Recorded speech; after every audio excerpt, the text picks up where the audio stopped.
ఏంట్రా బాబా ఆలోచిస్తున్నావా? ఏంద్ర బాబాయ్, కృతయుగంలో భక్తపరాలు తండ్రి మాట వినకుండా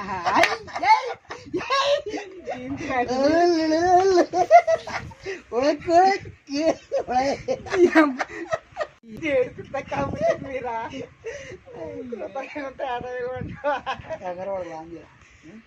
ఏం ఆలోచిస్తుంటే ఏం చెప్పండి రా.